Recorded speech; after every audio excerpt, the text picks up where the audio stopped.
사도행전 15장 36절에서 16장 5절까지 우리 한 목소리로 함께 봉독하겠습니다. 며칠 후에 바울이 바나바더러 말하되 우리가 주의 말씀을 전한 각 성으로 다시 가서 형제들이 어떠한가 방문하자 하고, 바나바는 마가라 하는 요한도 데리고 가고자 하나 바울은 밤빌리아에서 자기들을 떠나 함께 일하러 가지 아니한 자를 데리고 가는 것이 옳지 않다 하여 서로 심히 다투어 피차 갈라서니, 바나바는 마가를 데리고 배 타고 구브로로 가고 바울은 실라를 택한 후에 형제들에게 주의 은혜에 부탁함을 받고 떠나 수리아와 길리기아로 다니며 교회들을 견고하게 하니라. 바울이 더베와 루스드라에도 이르매 거기는 디모데라 하는 제자가 있으니 그 어머니는 믿는 유대 여자요 아버지는 헬라인이라. 디모데는 루스드라와 이고니온에 있는 형제들에게 칭찬받는 자니, 바울이 그를 데리고 떠나고자 할새 그 지역에 있는 유대인으로 말미암아 그를 데려다가 할례를 행하니, 이는 그 사람들이 그의 아버지는 헬라인인 줄 다 알미러라. 여러 성으로 다녀갈 때에 예루살렘에 있는 사도와 장로들이 작정한 규례를 그들에게 주어 지키게 하니, 이에 여러 교회가 믿음이 더 굳건해지고 수가 날마다 늘어가니라. 아멘. 할렐루야. 하나님의 은혜가 오늘 새벽에 하루의 첫 시간을 주 앞에 드리는 우리 믿음의 가족들에게 함께 하시기를 예수님의 이름으로 축원합니다. 오늘 말씀은 2차 전도 여행을 떠나는 바울의 그런 내용을 담고 있습니다. 2차 전도 여행을 통해서 바울은 하나님의 기뻐하시는 뜻을 이루게 되고 더 많은 교회의 확장을 또 가져오게 됩니다. 우리가 이제 2차 전도 여행을 이제 살펴보면서 이 하나님의 인도받는 그 처음의 모습을 오늘 함께 말씀을 나눠보고자 합니다.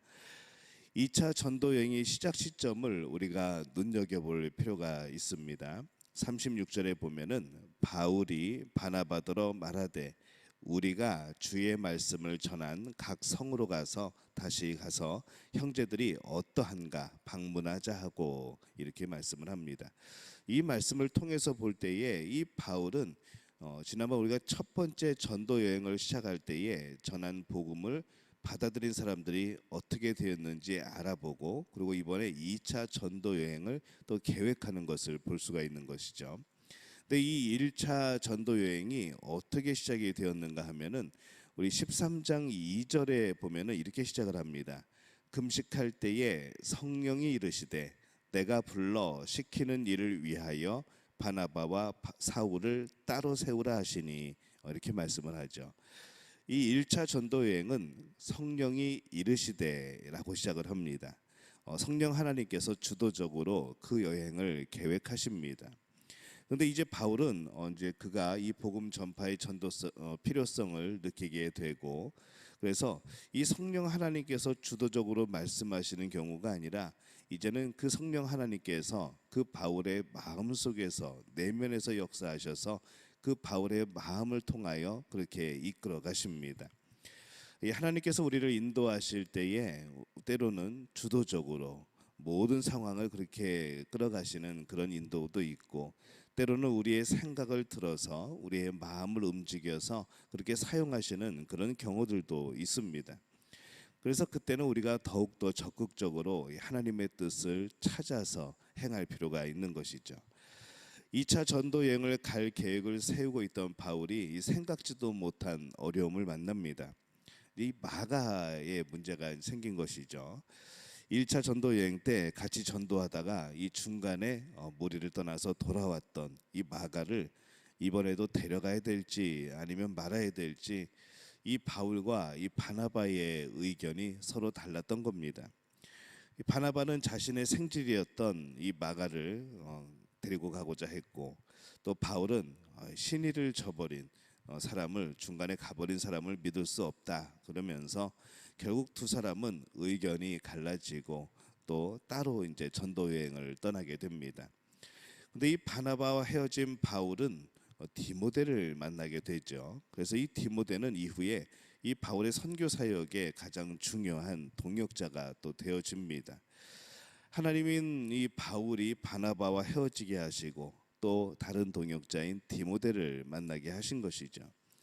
바나바의 사역 또한 이 바울의 사역을 통해서 이 결국에는 하나님의 나라가 이루어지게 됩니다. 이 하나님의 인도하심은 때로는 이렇게 수동적인 수용이 필요할 때도 있습니다. 전혀 예기치 못한 그런 또 마음에 원하는 것도 아닌 이제 그런 모습이긴 하지만은 또 그렇게 하나님께서 인도하실 때도 있다는 것이죠. 그때 우리는 그것에 대해서 이 하나님의 뜻을 찾고 적극적으로 또 그것을 받아들일 필요도 있습니다. 우리가 적극적으로 때로는 수용적으로 이 하나님의 뜻을 받고 있는가, 성령의 강권적인 역사에 순종하고 또 내 마음을 움직이시는 그 하나님의 음성에 우리가 귀를 기울이고 살아가는가, 우리는 늘 그렇게 깨어 있을 필요가 있는 것이죠. 우리의 생각 또 때로는 우리의 이성 그것을 발휘하여서 열심히 하나님의 뜻을 찾고 또 하나님의 뜻이라 여겨지는 것들을 행하고 또 그렇게 될 때에 하나님이 기뻐하시는 그런 삶의 모습이 되어질 줄로 믿습니다. 또한 그렇게 일을 하다가 보면은 오늘 함께 2차 여행을 가려고 했다가 정말 좋은 의도이고 하나님이 기뻐하시는 일인데 처음 시작부터 또 다툼으로 인해서 갈라져서 여행을 가게 되었지만은 때로는 원치 않는 그런 일들을 만날 때도 있지만은 당황스러울 수 있지만은 오히려 때로는 그러한 것들이 또 새로운 하나님의 역사를 기대할 수 있는 바로 그런 또 계기가 되어지는 것을 보는 것이죠. 그때 하나님의 인도하심을 받아들이는 그런 자세 또한 필요합니다. 하나님의 인도하심을 따라갈 때에 중요한 것은 화평이죠. 하나님의 인도하심은 화평 속에서 이루어집니다. 이 마가 문제로 인해서 바울과 바나바가 심히 다투었다라고 말씀을 합니다.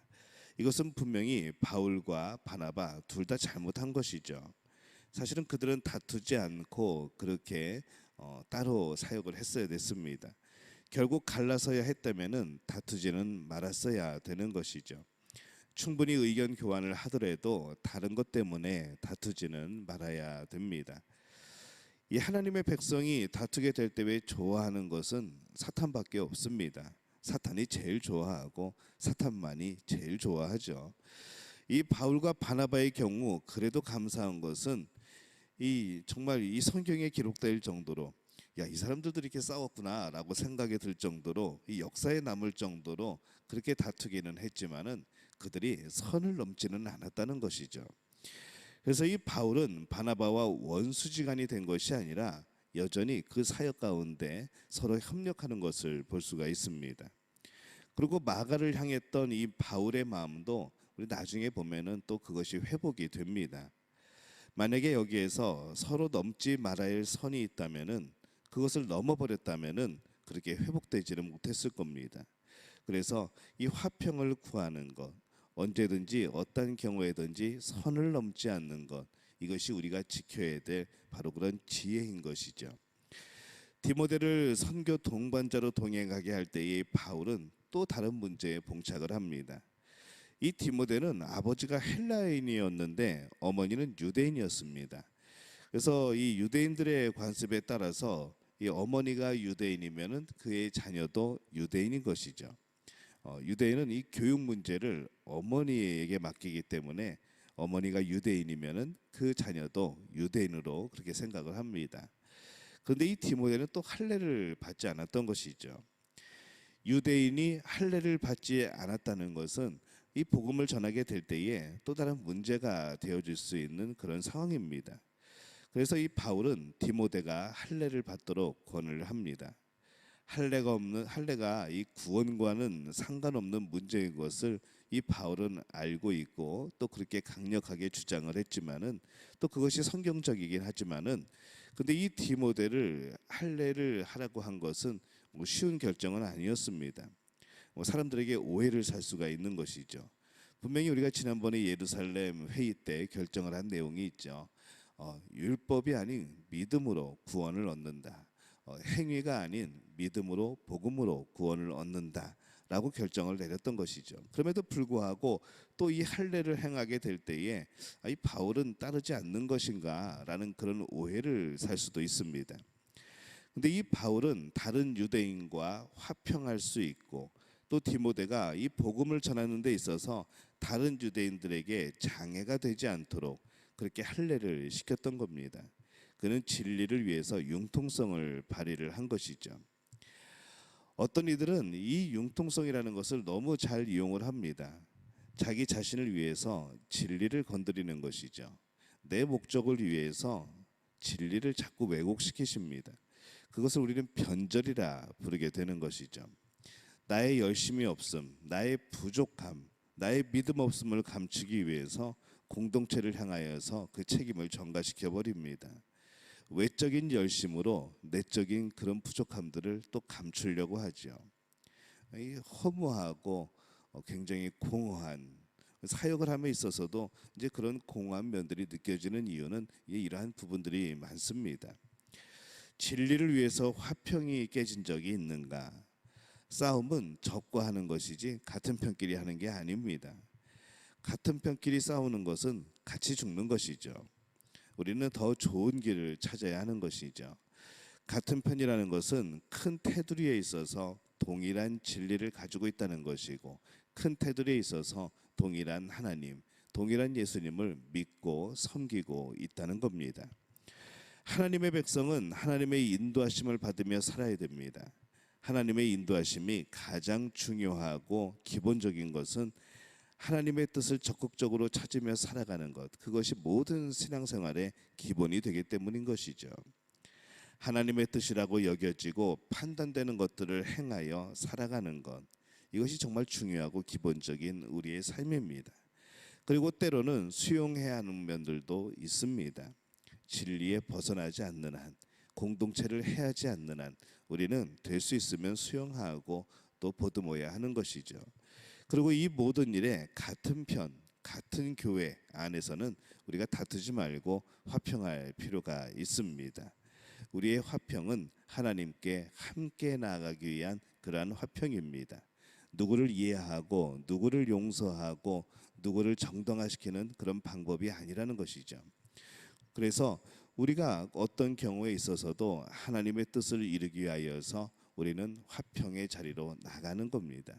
화평의 모습으로 하나님 앞에 나아가는 것이죠. 우리의 모습은 과연 그런가? 우리는 정말 그 화평을 위해서 내 욕심과 내 고집을 내려놓고 있는가라는 것을 우리가 함께 생각해 볼 필요가 있습니다. 우리의 가정이나 또 우리의 직장에서도 때로는 우리의 공동체 안에서도 언제나 이 화평을 위하여서 또 화평을 이루기 위하여서 힘쓰고 애쓰고 또 하나님 앞에 나오는 그런 모든 우리 믿음의 가족들이 되어지시기를 예수님의 이름으로 축원합니다.